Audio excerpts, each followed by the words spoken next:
ডিপিএলে শাহিন পুকুরের বিপক্ষে নামার আগে অসুস্থ হয়ে পড়েছিলেন মোহামেডানের অধিনায়ক তামিম ইকবাল।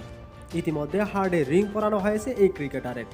শঙ্কা কাটিয়ে এখন কথা বলছেন তামিম। জীবনযুদ্ধে জয়ী হয়ে এসে এবার প্রার্থনারত মানুষদের উদ্দেশ্যে বার্তা দিয়েছেন। মঙ্গলবার 25শে মার্চ নিজের অফিসিয়াল ফেসবুক পেজে দেওয়া এক পোস্টে মানুষের ভালোবাসা, পরস্পর পাশে দাঁড়ানো এই নজির ধরে রাখার আহ্বান জানিয়েছেন তামিম। তিনি আরও বলেন, 2 বছর আগে এই রোজার সময় অনুপের কাছে গিয়েছিলাম।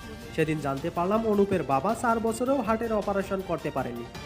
হৃদয়ের স্পন্দনেই আমাদের বাঁচিয়ে রাখে, কিন্তু এই স্পন্দন যে কোনো ঘোষণা না দিয়েই থেমে যেতে পারে, এই কথাটি আমরা বারবার ভুলে যাই।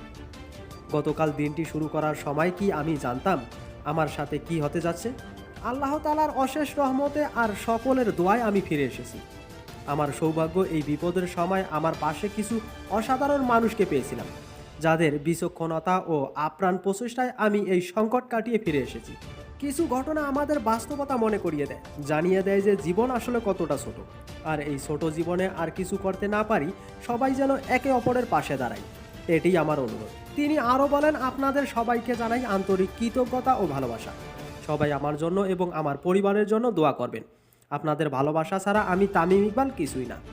তো বাংলাদেশ ক্রিকেটের আইকন তামিম ইকবালের অসুস্থতা এবং তার আবেগঘন স্ট্যাটাসের উপর নির্ভর করে আপনাদের যদি কোনো মন্তব্য থাকে তাহলে অবশ্যই কমেন্টে জানাবেন। আর ভিডিওটি ভালো লাগলে লাইক করতে ভুলবেন না। সবাই ভালো থাকবেন, সুস্থ থাকবেন। আল্লাহ হাফেজ।